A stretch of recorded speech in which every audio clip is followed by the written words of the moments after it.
Judiciary ਦੀ ਗੱਲ ਕਰੀਏ ਤਾਂ ਡਿਊਰਿੰਗ ਲਾਅ ਜਾਂ ਆਫਟਰ ਲਾਅ ਜਦੋਂ ਇਹ ਟੈਸਟ ਦੀ ਆਪਾਂ ਤਿਆਰੀ ਕਰਦੇ ਹਾਂ, ਹਾਂਜੀ। ਬਹੁਤ ਸਾਰੇ ਅਸੀਂ ਜਿਹੜੇ ਹੁਣ ਜੁਡੀਸ਼ਰੀ ਕਲੀਅਰ ਕਰ ਗਏ ਜਾਂ ਕੋਈ ਹੋਰ ਵੀ ਟੈਸਟ ਕਲੀਅਰ ਕਰਦੇ ਉਹਨੂੰ ਜਦੋਂ ਅਸੀਂ ਜਾਣਦੇ ਹਾਂ ਵੀ ਕਿੰਨੇ ਘੰਟੇ ਸਟੱਡੀ ਕਰਨੀ ਪੈਂਦੀ ਆ, ਤਾਂ ਉਹਦੇ ਪਿੱਛੇ ਇੱਕ ਬੜੀ ਲੰਬੀ ਮਿਹਨਤ ਹੁੰਦੀ ਆ।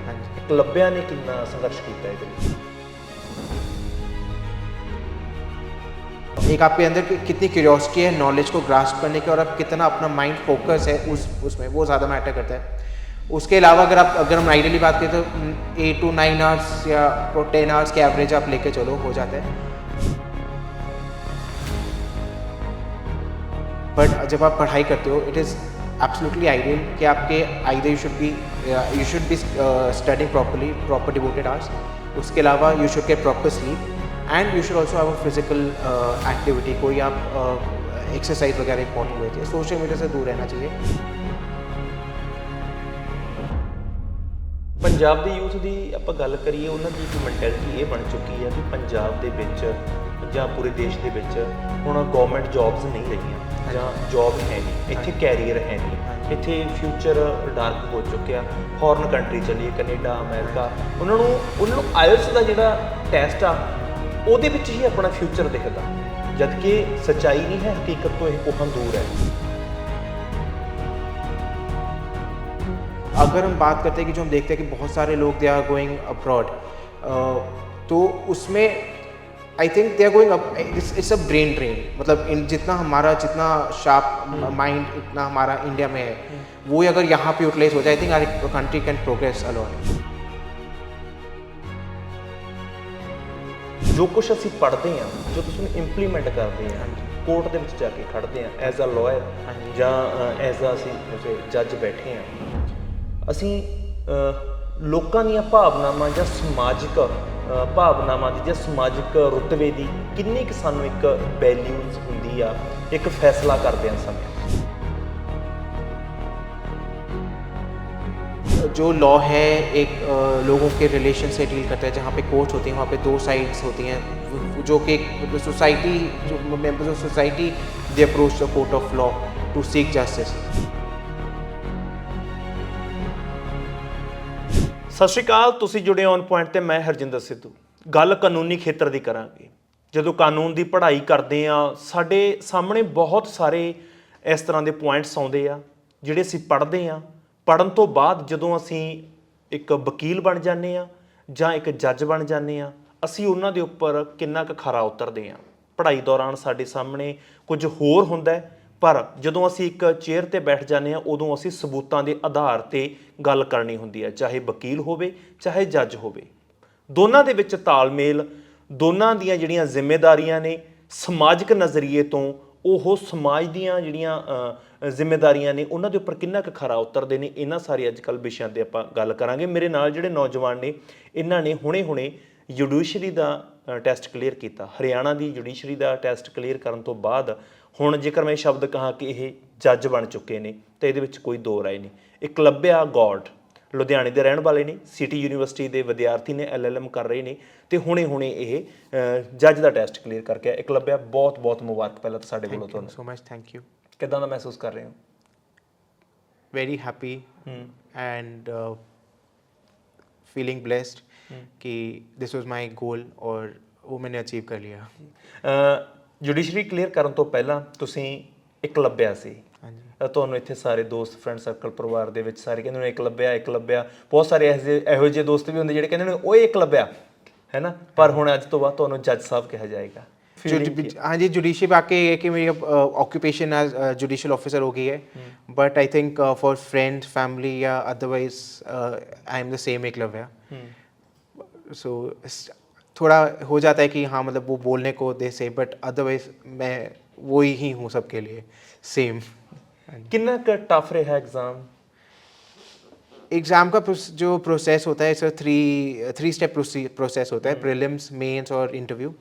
आप पहले प्रीलिम्स में अपियर करते हो, अगर आपका प्रीलिम्स क्लियर होता है देन आप मेंस में लिखते हो। प्रीलिम्स ऑब्जेक्टिव बेस्ड होते हैं MCQs, मेंस रिटन होता है सब्जेक्टिव। अगर आपका मेंस क्लियर होता है तो आप इंटरव्यू में अपियर करते हैं, and after if you clear then आपकी फाइनल सिलेक्शन आती है। सो एग्ज़ाम जो है ये कॉम्पिटिटिव एग्ज़ाम है, तो टफ और चाहे वो टफ हो या ईजी हो, एग्ज़ाम कैसा भी आए, it is same for all. तो ये एक कॉम्पिटिटिव एग्जाम में एक एलिमिनेशन का एग्जाम होता है कि उन्होंने 40-50,000 लोग अपीयर करते हैं, उनकी सीट्स 100, 150, 174 सीट्स होती हैं, उस हिसाब से इनका चलता है, मिनिमम कट ऑफ थ्रेशोल्ड्स रखे होते हैं। सो टफ तो है ये प्रोसेस, थोड़ा टफ तो होता है, ये हार्ड वर्क डिमांड करता है, आपका टाइम डिमांड करता है, devotion, commitment. First time exam ਦਿੱਤਾ ਸੀ ਜਾਂ ਇਸ ਤੋਂ ਪਹਿਲਾਂ ਵੀ ਟਰਾਈ ਕੀਤਾ? नहीं, मैंने फर्स्ट अटैम्प्ट नहीं है मेरी, मैंने इससे पहले भी दिया हुआ है, पंजाब का, हरियाणा और दिल्ली का। हाँ जी। ਐਗਜ਼ਾਮ तो सेम ही होएगा ਜਾਂ ਪੰਜਾਬ ਦਾ ਜਾਂ ਹਰਿਆਣੇ ਦਾ ਜਾਂ ਦਿੱਲੀ ਦਾ? पंजाब एंड हरियाणा की हाई कोर्ट सेम है, लेकिन जो कमीशन है, सर्विस कमीशन, पंजाब का पंजाब पब्लिक सर्विस कमीशन है पीपीएससी, हरियाणा का Haryana public service commission HPSC. So exam more और लेस हाई कोर्ट कंडक्ट करती है in collaboration with the respective HPSC and PPSC. जहाँ दिल्ली का दिल्ली हाई कोर्ट कंडक्ट करती है। लाइकवाइज जितनी भी स्टेट्स हैं सबके अपनी हाई कोर्ट्स या रिस्पेक्टिव हाई कोर्ट्स या पब्लिक सर्विस कमीशन तो एक कंडक्ट है एग्जाम, अलग अलग स्टेट्स का अलग एग्जाम्स होता है। ਜੁਡੀਸ਼ਰੀ ਦੀ ਗੱਲ ਕਰੀਏ ਤਾਂ ਡਿਊਰਿੰਗ ਲਾਅ ਜਾਂ ਆਫਟਰ ਲਾਅ ਜਦੋਂ ਇਹ ਟੈਸਟ ਦੀ ਆਪਾਂ ਤਿਆਰੀ ਕਰਦੇ ਹਾਂ, ਹਾਂਜੀ। ਬਹੁਤ ਸਾਰੇ ਅਸੀਂ ਜਿਹੜੇ ਹੁਣ ਜੁਡੀਸ਼ਰੀ ਕਲੀਅਰ ਕਰ ਗਏ ਜਾਂ ਕੋਈ ਹੋਰ ਵੀ ਟੈਸਟ ਕਲੀਅਰ ਕਰਦੇ ਉਹਨਾਂ ਤੋਂ ਜਦੋਂ ਅਸੀਂ ਜਾਣਦੇ ਹਾਂ ਵੀ ਕਿੰਨੇ ਘੰਟੇ ਸਟੱਡੀ ਕਰਨੀ ਪੈਂਦੀ ਆ, ਤਾਂ ਉਹਦੇ ਪਿੱਛੇ ਇੱਕ ਬੜੀ ਲੰਬੀ ਮਿਹਨਤ ਹੁੰਦੀ ਆ। ਇੱਕ ਲੱਭਿਆ ਨੇ ਕਿੰਨਾ ਸੰਘਰਸ਼ ਕੀਤਾ ਇਹਦੇ ਲਈ?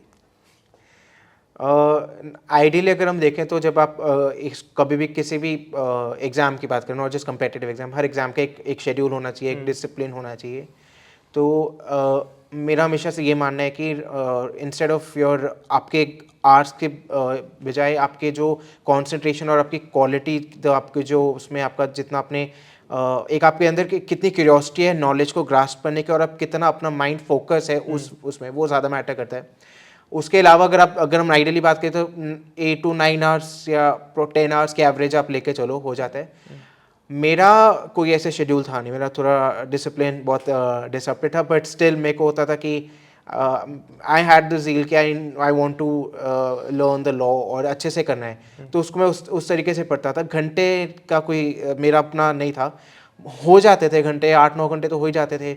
और जब हम जैसे जैसे एग्ज़ाम कोई भी पास आता है, स्पेशली मेंस, मेरे लिए प्रीलिम्स वाज नॉट वेरी, मतलब प्रीलिम मेरे लिए I found it easier, I had to knack for prelims.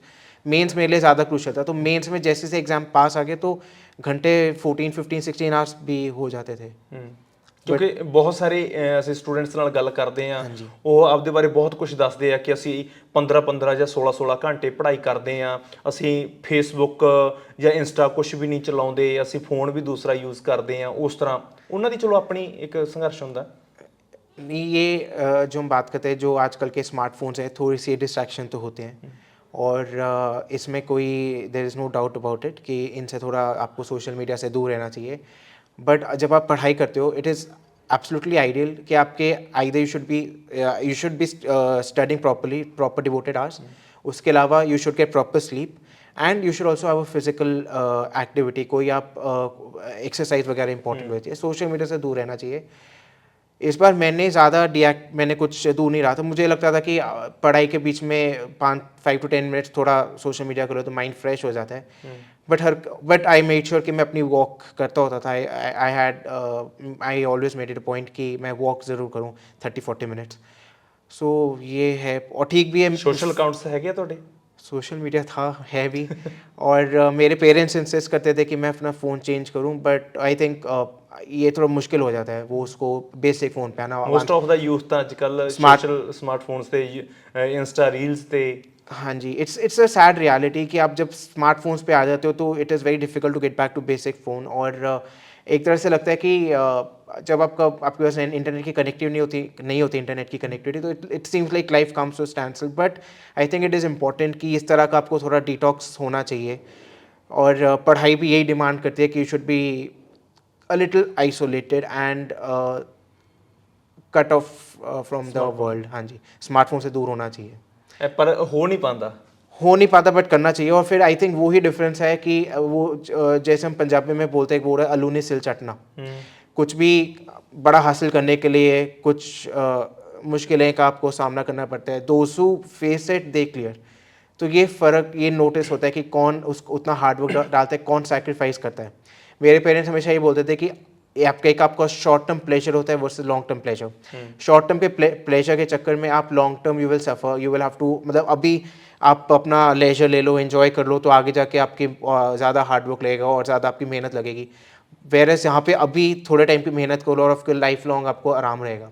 सो यही एक बेसिक ਫਾਰਮੂਲਾ ਹੈ। ਪੰਜਾਬ ਦੇ ਯੂਥ ਦੀ ਆਪਾਂ ਗੱਲ ਕਰੀਏ, ਉਹਨਾਂ ਦੀ ਇੱਕ ਮੈਂਟੈਲਿਟੀ ਇਹ ਬਣ ਚੁੱਕੀ ਹੈ ਵੀ ਪੰਜਾਬ ਦੇ ਵਿੱਚ ਜਾਂ ਪੂਰੇ ਦੇਸ਼ ਦੇ ਵਿੱਚ ਹੁਣ ਗਵਰਨਮੈਂਟ ਜੌਬਸ ਨਹੀਂ ਰਹੀਆਂ ਜਾਂ ਜੌਬ ਹੈ ਨਹੀਂ, ਇੱਥੇ ਕੈਰੀਅਰ ਹੈ ਨਹੀਂ, ਇੱਥੇ ਫਿਊਚਰ ਡਾਰਕ ਹੋ ਚੁੱਕਿਆ। ਫੋਰਨ ਕੰਟਰੀ ਚੱਲੀਏ, ਕੈਨੇਡਾ, ਅਮਰੀਕਾ, ਉਹਨਾਂ ਨੂੰ ਆਇਲਸ ਦਾ ਜਿਹੜਾ ਟੈਸਟ ਆ ਉਹਦੇ ਵਿੱਚ ਹੀ ਆਪਣਾ ਫਿਊਚਰ ਦਿਖਦਾ, ਜਦ ਕਿ ਸੱਚਾਈ ਨਹੀਂ ਹੈ, ਹਕੀਕਤ ਤੋਂ ਇਹ ਕੋਹਾਂ ਦੂਰ ਹੈ। ਜਦ ਕਿ ਉਹ ਬਹੁਤ ਸਾਰੀਆਂ ਜੌਬਸ ਹੈਗੀਆਂ ਨੇ, ਬਹੁਤ ਸਾਰੇ ਤੁਹਾਡੇ ਜਿਹੇ ਮੁੰਡੇ ਕੁੜੀਆਂ ਜਿਨ੍ਹਾਂ ਨੇ PCS ਕਲੀਅਰ ਕੀਤੀ ਆ, ਜੁਡੀਸ਼ਰੀ ਕਲੀਅਰ ਕੀਤੀ ਆ, ਹੋਰ ਗਵਰਨਮੈਂਟ ਐਗਜ਼ਾਮ ਕਲੀਅਰ ਕਰ ਰਹੇ ਨੇ, ਪਰ ਮੋਸਟ ਆਫ ਦਾ ਜਿਹੜਾ ਯੂਥ ਹੈ ਉਹਨਾਂ ਦੀ ਮੈਂਟੈਲਿਟੀ ਇਹ ਬਣ ਚੁੱਕੀ ਹੈ। ਤੁਸੀਂ ਇਸ ਧਾਰਨਾ ਨਾਲ ਕਿੰਨੇ ਕੁ ਸਹਿਮਤ ਹੋ? पार्टलेटर्स करे कि जब भी गवर्नमेंट जॉब्स निकलती हैं या जो भी निकलती हैं उसको एकदम कैटेगराइजेशन होती है, क्लास 1 2 3 4।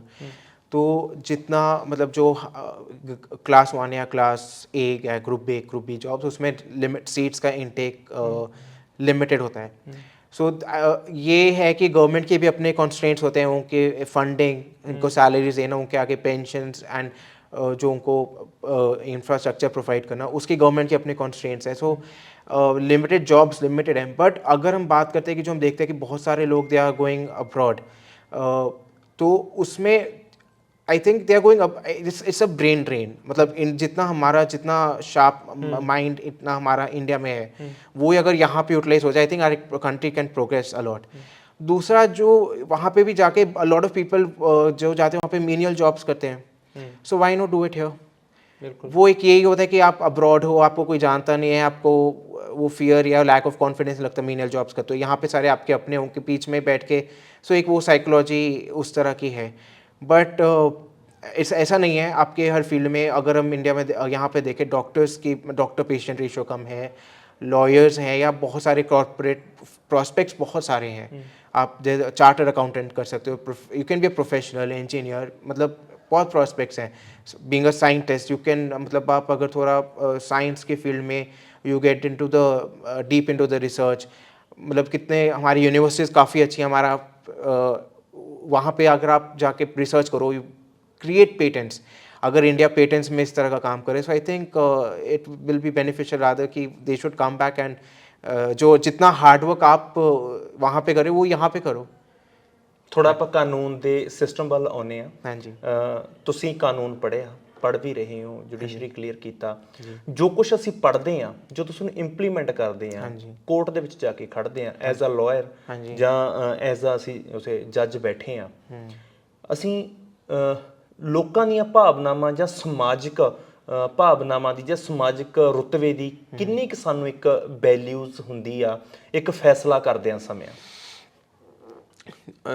जो हमारा लॉ है, law is set to be dynamic, मतलब वो चेंज होता रहता है। और लॉ एक तरह से, इस लॉ जो होता है एग्जिस्टिंग सोशल वैल्यूज़ और कंडीशंस के हिसाब से बनाया जाता है।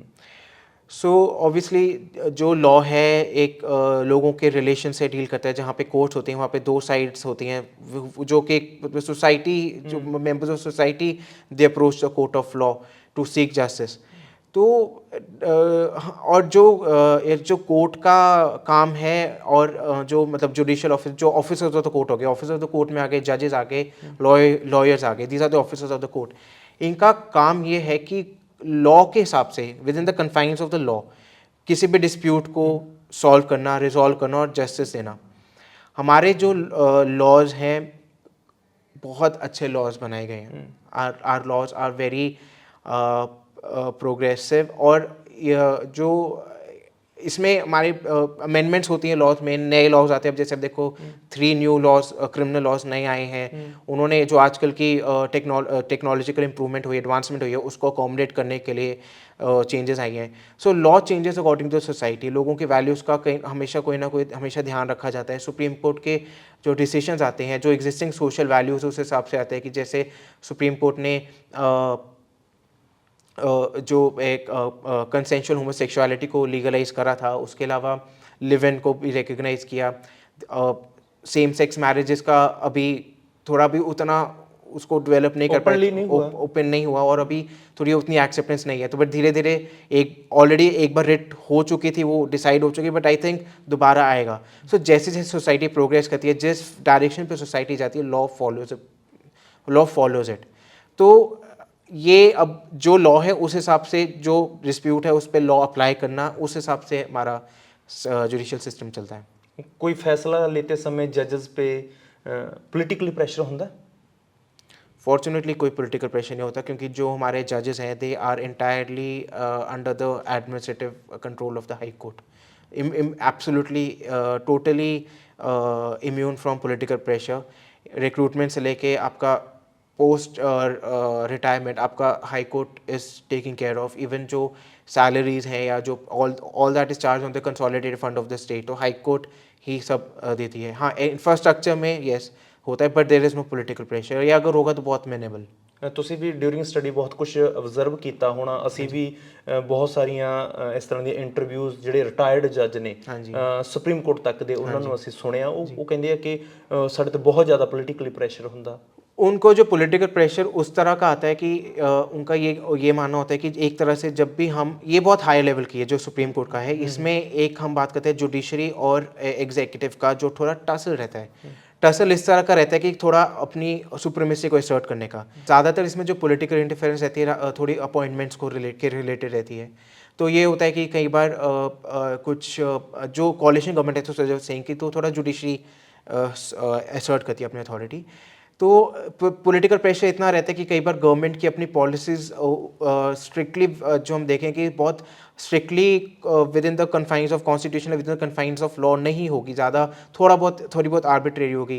तो बट वो अपना गवर्नमेंट का जो एग्जीक्यूटिव का या उनका लेजिस्लेचर रहता है कि थोड़ा जो अपना जो इनके इलेक्टोरेट्स हैं उनको थोड़ा खुश करने के लिए करते हैं। तो थोड़ा सा उस पर अगर वो कोई लॉ चैलेंज हुआ है सुप्रीम कोर्ट में, तो गवर्नमेंट थोड़ा सा प्रेशर डालने की कोशिश करती है कि ये हमारा जो है लार्ज पब्लिक इंटरेस्ट में ये लॉ है, चाहे वो थोड़ा आर्बिट्रेरी है। सो इतना थोड़ा बहुत इन्फ्लुएंस हो जाता है, but again our supreme court tries its best and it मतलब successfully tries to keep away the pressure. ਬਹੁਤ ਸਾਰੇ ਲੋਕਾਂ ਨੂੰ ਅਸੀਂ ਇਹ ਕਹਿੰਦਿਆਂ ਸੁਣਿਆ ਜਾਂ ਅਸੀਂ ਆਬਜ਼ਰਵ ਵੀ ਕੀਤਾ ਕਿ ਲੋਕ ਕਹਿ ਦਿੰਦੇ ਆ ਕਿ ਸਾਡਾ ਯਾਰ ਕਾਨੂੰਨ ਤੋਂ ਵਿਸ਼ਵਾਸ ਉੱਠ ਗਿਆ। ਬਹੁਤ ਸਾਰੇ ਇਸ ਤਰ੍ਹਾਂ ਦੇ ਇਨਸੀਡੈਂਟਸ ਹੁੰਦੇ ਆ, ਅਸੀਂ ਵੇਖਦੇ ਆਂਗੇ। ਬਹੁਤ ਸਾਰੇ ਕ੍ਰਿਮੀਨਲ ਲੋਕ ਹੁੰਦੇ ਆ ਜਿਨ੍ਹਾਂ ਨੂੰ ਕਾਨੂੰਨ ਦੇ ਤਹਿਤ ਹੀ ਬੜੀ ਸਖਤ ਸਜ਼ਾ ਦਿੱਤੀ ਹੁੰਦੀ ਆ, ਉਹ ਚਾਹੇ ਰੇਪਿਸਟ ਹੋਣ, ਚਾਹੇ ਉਹਨਾਂ ਨੇ ਮਰਡਰ ਕੀਤਾ ਹੋਵੇ। ਪਰ ਉਸ ਤੋਂ ਬਾਅਦ ਜਦੋਂ ਜੇਲ੍ਹ ਚਲੇ ਜਾਂਦੇ ਆ, ਪਰ ਉਹਨਾਂ ਦਾ ਇੱਕ ਧਾਰਮਿਕ ਕਮਿਊਨਿਟੀ ਨਾਲ ਉਹਨਾਂ ਦਾ ਇੱਕ ਬਹੁਤ ਵੱਡਾ ਵੋਟ ਬੈਂਕ ਹੁੰਦਾ। ਫਿਰ ਉਹਨਾਂ ਨੂੰ ਬਾਰ-ਬਾਰ ਪਰੋਲ ਮਿਲਣੀ। ਇਹ ਜਦੋਂ ਇਸ ਤਰ੍ਹਾਂ ਦੇ ਇਨਸੀਡੈਂਟਸ ਸਮਾਜ ਦੇ ਵਿੱਚ ਹੁੰਦੇ ਆ ਤਾਂ ਕਾਨੂੰਨ ਦੇ ਉੱਪਰ ਸਵਾਲ ਉੱਠਦੇ ਆ ਵੀ ਜਦੋਂ ਇੱਕ ਪਾਸੇ ਉਹ ਬੰਦਾ ਰੇਪਿਸਟ ਹੈ, ਇੱਕ ਪਾਸੇ ਉਹਨੂੰ ਸਜ਼ਾ ਸੁਣਾਈ ਗਈ ਆ, ਤਾਂ ਫਿਰ ਉਹਨੂੰ ਹਰ ਮਹੀਨੇ 2 ਮਹੀਨੇ ਬਾਅਦ ਬਾਰ-ਬਾਰ ਛੁੱਟੀ ਕਿਉਂ ਦਿੱਤੀ ਜਾਂਦੀ ਆ? ਉੱਥੇ ਕੀ ਪੋਲੀਟੀਕਲੀ ਨਹੀਂ ਹੁੰਦਾ ਸਾਰਾ ਕੁਝ? ਉਹ जो जहाँ पे जुडिशरी का simple function is to on the basis of evidence pass a sentence, conviction करनी है, कितनी सज़ा देनी है, वहाँ तक जुडिशरी का रोल होता है। उसके बियॉन्ड जो ड्यूरिंग सर्विंग द सेंटेंस जो ये पेरोल है, ये स्ट्रिक्टली एग्जीक्यूटिव का रोल, इसमें एग्जीक्यूटिव का टास्क है। जहाँ पे इसमें normally judiciary does not interfere. अगर ये बहुत ज़्यादा आर्बिट्रेरी हो जाए और ये इस पेरोल या फरलो का इसका अगर मिसयूज़ होता है तो जुडिशरी डज इंटरवीन। इस हमारे पंजाब हरियाणा हाई कोर्ट ने भी, honourable Punjab Haryana high court ने भी इस चीज़ में इंटरफियर किया था और वो उस चैलेंज कर सकते हैं इसमें, कर तो सकते हैं। An arbitrary action of the state can be challenge in the constitutional courts. So यहाँ पे जो हम बात करते हैं, ये जो पेरोल है, अगर हम बात करते हैं इसमें चाहे वो कॉन्विक्ट है, he is a convict definitely. हमारा जो क्रिमिनल जस्टिस सिस्टम है, it is not just about punishing the offender, हमारा है रेट्रीब्यूशन भी है, डेटरेंस भी है, बट रिफॉर्मेशन भी है। हमारा ये मानना है कि जो क्रिमिनल है उसने जो गलत किया उसको उस चीज़ की सज़ा भी मिले और उसके साथ साथ उसको रिफॉर्म भी करें। सो हम एक कॉन्विक्ट की उसकी ह्यूमन राइट्स को भी रिकग्नाइज करते हैं। अगर उसको सज़ा सुनाई गई है, अगर वो ही is serving sentence in the jail, तो उनको पेरोल दिया जाता है। कोई किसी रिलेटिव का फ्यूनरल राइट्स या कोई मैरिज के लिए, थोड़ा सा on the basis of good behaviour, तो उनके ये एक पार्ट ऑफ रिफॉर्मेटरी प्रोसेस है। अगर इसका मिसयूज़ किया जाए तो judiciary is definitely standing and it will ensure कि इसका मिसयूज़ ना हो। ਇਨ ਫਿਊਚਰ ਅਗਰ ਤੁਹਾਡੇ ਕੋਲੇ ਕੋਈ ਇਸ ਤਰ੍ਹਾਂ ਦਾ ਮਸਲਾ ਆਉਂਦਾ ਹੈ ਆਫਟਰ ਜੱਜ ਬਣਨ ਤੋਂ ਬਾਅਦ ਕਿ ਇੱਕ ਪਾਸੇ ਸਮਾਜ ਦਾ ਇੱਕ ਉਹ ਧੜਾ ਖੜਾ ਹੋਵੇ, ਮੰਨ ਲਓ ਮੈਂ ਫੋਰ ਐਗਜ਼ਾਮਪਲ ਕਹਾਂ, ਮੰਨ ਲਓ ਇੱਕ ਪਾਸੇ ਕਿਸਾਨ ਨੇ, ਕਿਸਾਨਾਂ ਦਾ ਕੋਈ ਮਸਲਾ ਹੈ ਔਰ ਤੁਸੀਂ ਕੋਰਟ ਦੇ ਵਿੱਚ ਹੋ ਐਜ਼ ਅ ਜੱਜ ਸੇਵਾਵਾਂ ਦੇ ਰਹੇ ਹੋ, ਤੇ ਦੂਸਰੇ ਪਾਸੇ ਤੁਹਾਡੇ ਸਾਹਮਣੇ ਗਵਰਨਮੈਂਟ ਹੈ, ਗਵਰਨਮੈਂਟ ਡਿਬੇਟ ਕਰ ਰਹੀ ਹੈ, ਤੇ ਇੱਕ ਪਾਸੇ ਬਹੁਤ ਵੱਡਾ ਇੱਕ ਕਿਸਾਨ ਵਰਗ ਖੜਾ ਹੈ, ਤਾਂ ਉੱਥੇ ਕੀ ਦੇਖੋਗੇ, ਉੱਥੇ ਬੈਲੈਂਸ ਕਿਵੇਂ ਬਣਾਓਗੇ? सी जज का सिंपल रोल है टू जो लॉ बन गया है, जो कानून बन गया है, उसको इम्प्लीमेंट करना। अब वो कानून उसका it is not the role of a जज और it's not the role of the judiciary to make the law, it is only to implement the law. तो अब ये जो अगर ये जो किसानों का जो भी है, इनका गवर्नमेंट के साथ पॉलिसी मैटर्स को लेकर लेजिस्लेटिव मैटर्स है, ये लेजिस्लेचर और एग्जीक्यूटिव का डोमेन है, ये जुडिशरी का डोमेन नहीं है। जुडिशरी का डोमेन तब तो होगा कि गवर्नमेंट ने लॉ बनाया और वो उसको इम्प्लीमेंटेशन पे कोई अगर डिस्प्यूट आ रहा है, then the court will the judiciary will come into picture. उससे पहले judiciary is not in the picture. Personal emotions ਵੀ ਜਿਹੜੇ ਹੈਗੇ ਆ ਥੋੜੇ ਬਹੁਤੇ ਇਸ ਦੇ ਵਿੱਚ ਕੰਮ ਕਰਦੇ ਨੇ ਡਿਊਰਿੰਗ ਕੋਈ ਜਦੋਂ ਫੈਸਲਾ ਲੈਣਾ ਹੁੰਦਾ? डेफिनेटली करते हैं, ਬਟ ਕੇਸ ਸਾਹਮਣੇ ਕੋਈ ਇਹੋ ਜਿਹਾ ਹੁੰਦਾ ਕਿ ਦੇਖਣ ਨੂੰ ਉਹ ਲੱਗ ਰਿਹਾ ਹੁੰਦਾ ਵੀ ਇਸ ਬੰਦੇ ਨੂੰ ਸਜ਼ਾ ਸੁਣਾਈ ਜਾਵੇ, ਪਰ ਪਰਸਨਲ ਇਮੋਸ਼ਨਸ ਉਸ ਨਾਲ ਜੁੜ ਜਾਂਦੇ ਆ। जुड़ते हैं और ये है भी, और ये नेचुरल ह्यूमन टेंडेंसी भी है। एंड जजेस आर ह्यूमंस, मतलब वी कैन, मतलब ये नहीं है कि they are not super humans या they are not they are humans, और ये होते हैं, बट ये नहीं, आपको इस चीज़ को अवॉइड करना चाहिए। पर्सनल इमोशंस के बेसिस पे you should not decide the case, you should be decided on the basis of your law. आपके सामने जो एविडेंस, जो सबूत है और जो आर्ग्यूमेंट्स हैं आपके सामने, जो आपको कोर्ट के ऑफिसर्स, एडवोकेट्स आपको असिस्ट करेंगे, उसके बेसिस पे आपने सज़ा सुनानी है। सो इस वजह से अगर आप कई जजेस से, रिटायर्ड जजेस से बात करोगे तो आप वो बताते हैं कि वो जब भी कोर्ट आते हैं वो अखबार नहीं पढ़ के आते हैं, क्योंकि अगर वो अखबार पढ़ के आएंगे तो उनके दिमाग में पहले ही उस पर्टिकुलर केस पे के रिलेटेड बायस या प्रेजुडिस बना होगा, अखबार वापस जाके पढ़ते हैं। सो वो पर्सनल इमोशन जो है आपका केस डिटर्मिन नहीं करने चाहिए। यू शुड, आपको उनको अपने मैटर से दूर रखना चाहिए, आपके सामने जो भी केस है पर्सनल इमोशंस से दूर रखना चाहिए। ਅਖੀਰ 'ਚ ਕੋਈ ਮੈਸੇਜ ਸਾਡੇ ਉਸ ਯੂਥ ਲਈ, ਉਹਨਾਂ ਮੁੰਡੇ ਕੁੜੀਆਂ ਲਈ ਜਿਹੜੇ ਲਾਅ ਦੀ ਸਟੱਡੀ ਕਰ ਰਹੇ ਨੇ, ਜਾਂ ਉਹਨਾਂ ਦੀ ਅੱਖਾਂ 'ਚ ਵੀ ਇੱਕ ਸੁਪਨਾ ਹੈ ਕਿ ਅਸੀਂ ਵੀ ਜੁਡੀਸ਼ਰੀ ਕਲੀਅਰ ਕਰੀਏ, ਉਹਨਾਂ ਲਈ ਕੋਈ ਮੈਸੇਜ? जो जब आप लॉ करते हो, आप किसी एक पर्टिकुलर एम अचीव करने के लिए लॉ करते हो, और वो सिर्फ जुडिशरी नहीं है। कोई कहेगा कि मैं उसने टीचिंग में जाना है as a law professor, as an advocate, या एज अ जज, या probably as an administrator. So मेरा मैसेज ये है कि जब आप when you enrol, when you are studying law, आप उस अपने कोर्स को एक पैशन के साथ पढ़िए, और आप कोई भी चीज़ अगर आप पैशन के साथ करोगे, आपका अपने आप, आपका हार्डवर्क, आपका टाइम अपने आप उसको डिवोट होगा, जो वो डिमांड करता है एक तरह से, जो सैक्रिफाइस और जो हार्डवर्क को डिमांड करते हैं, जब आपके अंदर पैशन है वो अपने आप उसका आप खींच के लाएगा उसमें।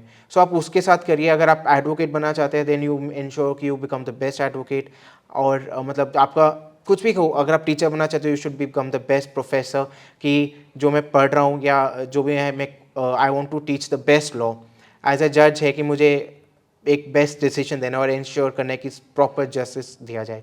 सो आप जो कर रहे हो इस स्टेज पे, आप उसको उस तरीके से अपना बेस्ट दो। अपनी पढ़ाई कर रहे हो तो गिव योर बेस्ट शॉट, मतलब आपके एक पूरी प्रॉपर आपके अंदर एक क्यूरियोसिटी होनी चाहिए कि क्या लॉ है, इसके अंदर क्या क्रिटिसिज्म हो सकता है, इसमें क्या चेंजेस हो सकते हैं, उसको अंडरस्टैंड करना, उसके पीछे प्रिंसिपल्स क्या है।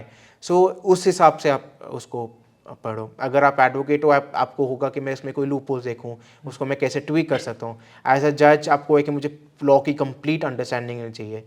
Similarly as a professor again आपको एक प्रॉपर खुद की अंडरस्टैंडिंग होनी चाहिए, एंड देन आपको उसको आप सिंपलेस्ट ईजीएस्ट वे में आप उसको समझा सको। बिल्कुल। एकलव्य, बहुत बहुत मुबारक। Thank you. और ਤੁਹਾਡੇ ਅਗਲੇ ਸਫ਼ਰ ਲਈ ਢੇਰ ਸਾਰੀਆਂ ਸ਼ੁਭਕਾਮਨਾਵਾਂ। थैंक यू, ਬਹੁਤ ਮੁਬਾਰਕ। Thank you so much. ਦੋਸਤੋ, एकलव्य गौड़ ਲੁਧਿਆਣੇ ਦਾ ਨੌਜਵਾਨ, ਹਰਿਆਣੇ ਦੀ ਜੁਡੀਸ਼ਰੀ ਕਲੀਅਰ ਕੀਤੀ ਹੈ ਤੇ ਅੱਜ ਤੋਂ ਬਾਅਦ ਇਹ ਜੱਜ ਦੇ ਨਾਮ ਨਾਲ ਜਾਣਿਆ ਜਾਵੇਗਾ। ਔਰ ਤੁਸੀਂ ਵੀ ਆਪਣੇ ਸੁਪਨੇ ਪੂਰੇ ਕਰ ਸਕਦੇ ਹੋ। ਤੁਹਾਡੀਆਂ ਅੱਖਾਂ ਦੇ ਵਿੱਚ ਵੀ ਸੁਪਨੇ ਹੋਣਗੇ, ਵਕੀਲ ਬਣਨਾ ਹੈ, ਜੱਜ ਬਣਨਾ ਹੈ, ਜਾਂ ਕੁਝ ਹੋਰ, ਪਰ ਉਹਦੇ ਲਈ ਇੱਕ ਸਖਤ ਮਿਹਨਤ ਕਰਨੀ ਪੈਣੀ ਹੈ, ਇੱਕ ਸੰਘਰਸ਼ ਕਰਨਾ ਪੈਣਾ ਆਪਣੇ ਆਪ ਨਾਲ, ਤੇ ਤੁਸੀਂ ਵੀ ਫਿਰ ਇਸ ਮੰਚ ਤੇ ਇੱਕ ਦਿਨ ਜ਼ਰੂਰ ਬੈਠੇ ਹੋਵੋਗੇ। ਸੋ ਗੱਲਬਾਤ ਨੂੰ ਸ਼ੇਅਰ ਜ਼ਰੂਰ ਕਰਿਓ ਤਾਂ ਕਿ ਉਹਨਾਂ ਨੌਜਵਾਨਾਂ ਤੱਕ ਪਹੁੰਚ ਜੇ ਜਿਹੜੇ ਕਹਿੰਦੇ ਨੇ ਕਿ ਪੰਜਾਬ ਦੇ ਵਿੱਚ ਹੁਣ ਨੌਕਰੀਆਂ ਨਹੀਂ ਰਹੀਆਂ ਜਾਂ ਪੰਜਾਬ ਦੇ ਵਿੱਚ ਸਾਡਾ ਕੋਈ ਫਿਊਚਰ ਨਹੀਂ ਹੈ, ਸਿਰਫ ਆਇਲਸ ਹੀ ਸਾਡੇ ਲਈ ਸਭ ਕੁਝ ਹੈ। ਆਇਲਸ ਮਾੜਾ ਨਹੀਂ ਹੈ, ਪਰ ਪੰਜਾਬ ਦੇ ਵਿੱਚ ਵੀ ਬਹੁਤ ਕੁਝ ਹਾਲੇ ਬਚਿਆ ਹੋਇਆ ਹੈ।